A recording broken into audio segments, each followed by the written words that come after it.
mentor, Martha Dreger. Her family's experience is something that is truly inspiring. It is not my story to tell. And so I will turn it right over to Martha so she can share her and her family's kidney journey with all of you today. I let her know that it is something that only she can be able to tell. I hope you enjoy it as much as I do. Thank you. Thank you. This is my first time ever presenting anything, so excuse my bumbling through this. If we could go to that first slide at where our logo is. We are called Fehr, Share and Company because our family likes to share their kidneys. Shout out to my niece Sierra, who created our logo. It's the logo we use when we do our annual kidney walks. And I did consider asking each of my siblings to record about a minute or so narrative from their perspectives, but each of them has a story that they could talk about for much longer than a minute, which, as I'm sure many of you who are here today would as well. Next slide, please. So we're Fehr, Share and Company, and here's our original shareholders, Bill and Tina Fehr. This is in the house that my mom lived in as a teenager, and they established in 1964. And then from 65 to 81, 12 children were born to them, just an average Mennonite sized family at the time. And I am their firstborn. Next slide, please. Here they are in the same house. It was moved to a museum site. So they periodically over the years went and took their picture there. And this is 55 years later in the fall of 2019. Sadly, our dad passed away on April 2nd, 2020 of heart failure. So I thought only fitting. So right now I'm working on a memorial slideshow for our dad. We're finally going to have one almost a year and a half later. So I found it only fitting to add this next picture in. This is the 27, or the next slide, please. The kidney walk in Edmonton in 2017. He was always an avid supporter of all the kidney walks, both by walking and generously donating. Okay, next slide. So here I am, just me and my parents. Next slide. A short 16 years later, there were 12. Next slide, please. So here's the clan. This is in the one on the left is 1996. It's 2 years before Bernie passed. He's on the bottom right there. And then 2014 was our mom and dad's 50th. So here we are all of us there, just minus Bernie. Next slide, please. And this is the same year. Almost everyone could make it, not everyone, maybe about half a dozen missing here in 2014. This is all the grands and great grands. Next slide. 2019, here we have about 24 missing. So picture another long row. That's how many we were in 2019. And right now we are at the heritage site that I work on to do our family tree. We are at 117 people. 113 are living. So next slide. Our kidney story starts with Bernie. Bernie was very athletic, and in the fall of 1985, he was off to college to be a gym teacher. He was on the college volleyball team, and after suffering for a while with an ankle that just wouldn't heal, he went to the doctor. The doctor took one look at him, and he said he had kidney failure. After a biopsy and a bunch of other tests, it was determined he had Alport syndrome. His creatinine level was around 1,000 at this point. That he was still functioning as he was is just mind-boggling. He shouldn't even have been alive. Excuse me. I could talk for hours about Bernie. He had to go on dialysis right away, and since Alports is a genetic disease, we all had to get tested for a protein in our urine, and it was determined that 4 more siblings had the disease. So if we can just go to the next slide, I have some more pictures of Bernie, and one with Bernie and my dad shortly after he was released from the hospital. So living donors was kind of a thing then already, but his siblings were out of the running at that time, because at that time they didn't consider those who were pre-childbearing age to be donors, and so we all were that. So and then on November 7th, 1986, he was the recipient of a cadaveric kidney. So the rest of Bertie's story is very tragic. About a week after his transplant, he was having unexplained chest pain and ultimately suffered a cardiac arrest. The weeks and months that followed were filled with uncertainty and pain as we watched and waited to see what the outcome would be. He was in a coma for some months, and during this time, he had numerous seizures.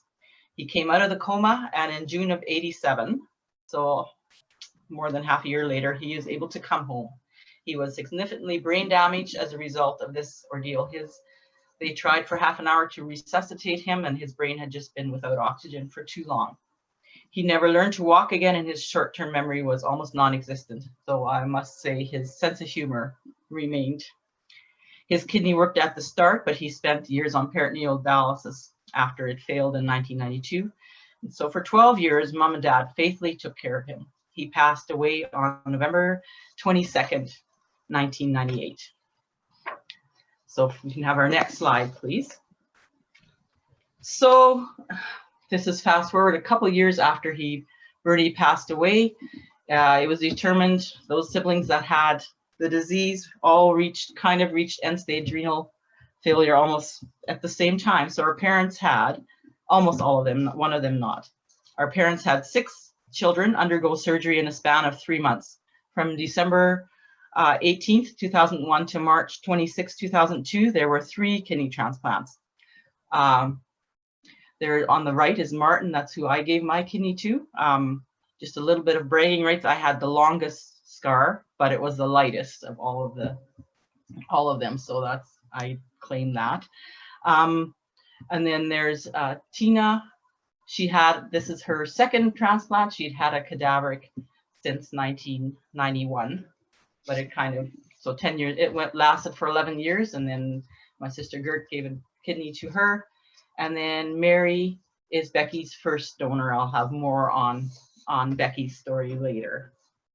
I would just like to say that some of the things that were touched on about patients being leery, asking family and feeling guilty about owing them something. I give Martin's wife, Angie, a lot of credit. He wouldn't have come forward. Tina would not have come forward if she hadn't started that conversation in the family. So a big thank you to her. And when I heard Marie talk about all the healthcare dollars that get saved on when you do transplants versus dialysis, we have saved the healthcare system probably millions of dollars. So you're welcome. So next slide, please. So in June of 2008, my brother George so George and Martin both never have gone on dialysis. They went right from, they had a number, what their creatinine had to be at, and then they had a donor ready to give them a kidney. So in June of 2008, Liz gave to George, and this was our first kidney walk in 2014. And then that year they had the ribbon thing for all the donors and recipients, and at the time this was our group with the ribbons. So next slide. So this was the group that took part in that first kidney walk. Most of this family, there's a couple there that are just really, really good family friends who participated as well. Okay, next slide is another kidney walk we did. Next slide, 2017. And this is where Becky and Joyce are missing because they were in the hospital because Joyce had just a few days before this walk given her kidney to Becky. So next slide, please. So here is Becky, the kidney thief in the middle, Mary, who gave hers in December 2001, and Joyce in 2017.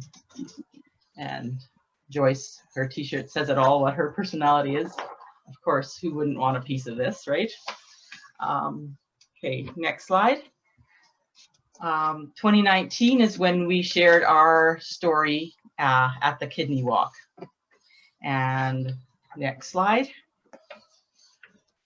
For being modest Mennonites, I'm sure showing a lot of pictures with skin, but here we were all showing our scars. There were 2 missing here at this kidney walk, Tina and George. Next slide. And this was our team that did the virtual kidney walk this year. So on the next slide, I have kind of like a timeline, and I hope you all have good memories because there will be a test at the end of this presentation. Just kidding. So the first thing that happened was in November 7th, 1986, Bernie received a kidney from someone who had passed away. And then Tina in on April 10th, 1991. They were all very, very young. Like Bernie spent his 20th birthday in a coma because he was in a coma for the first few months, and everyone was in their early 20s to mid 20s, late 20s when they had their transplants. And then on 18th was when the marathon began, when Becky got from Mary, and then in February 2002, Tina from Gert, and then March, Martin from myself, and then 2008, George from Liz, and then 2017, Becky from Joyce. Next slide. So I am just very passionate about this because I feel like donating a kidney has impact. Besides realizing that I've helped someone out, it has impacted me so little. I just really want to advocate. And if you're a patient out there, or you're on dialysis, or you're waiting for a transplant, don't be shy to ask family. You could be surprised, right? So why did I donate?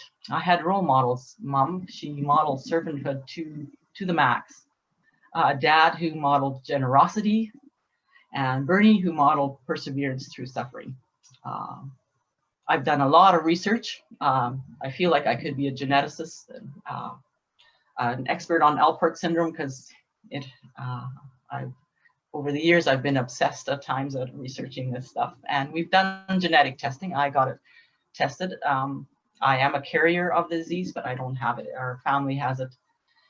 The way we get it is through autosomal recessive gene pattern. So both our parents didn't have it, but they both had the gene, and it's very rare.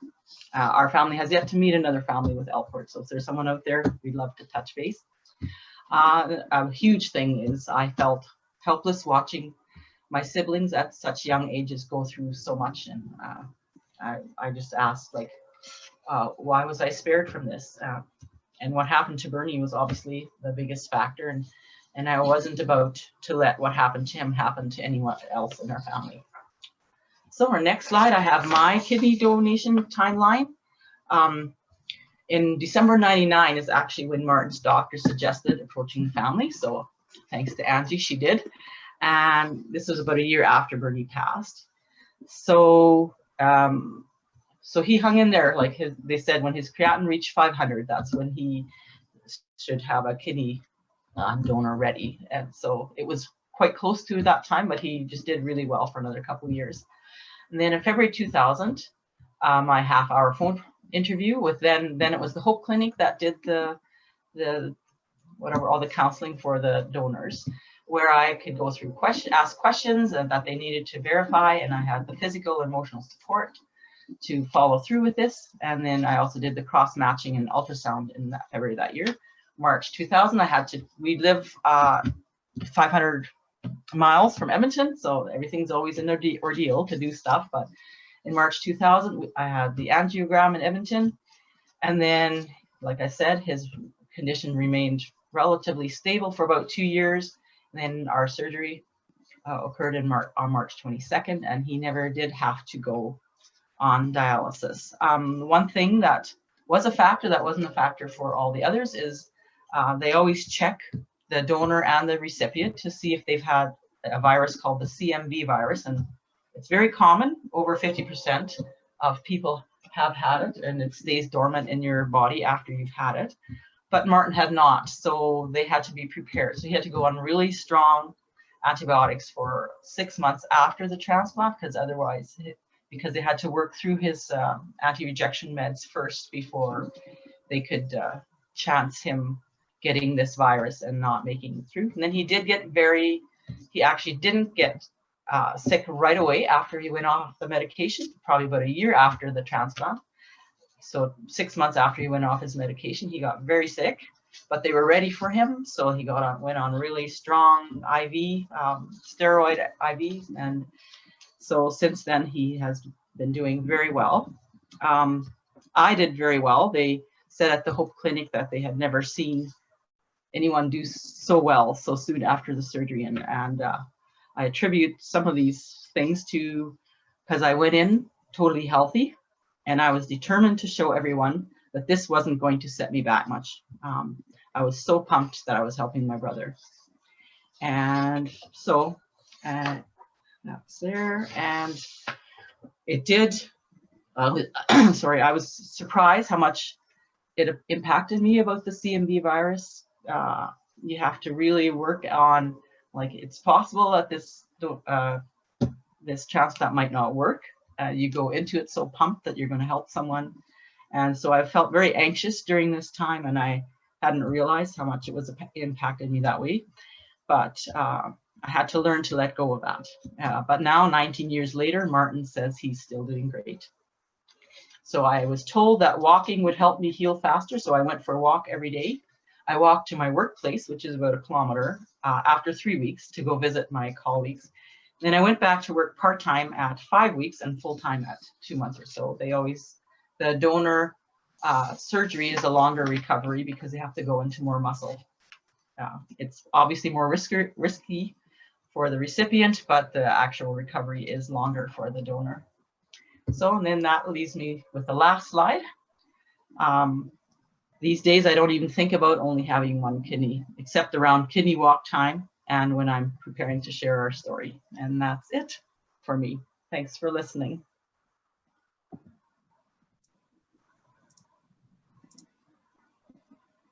Thank you so much, Martha.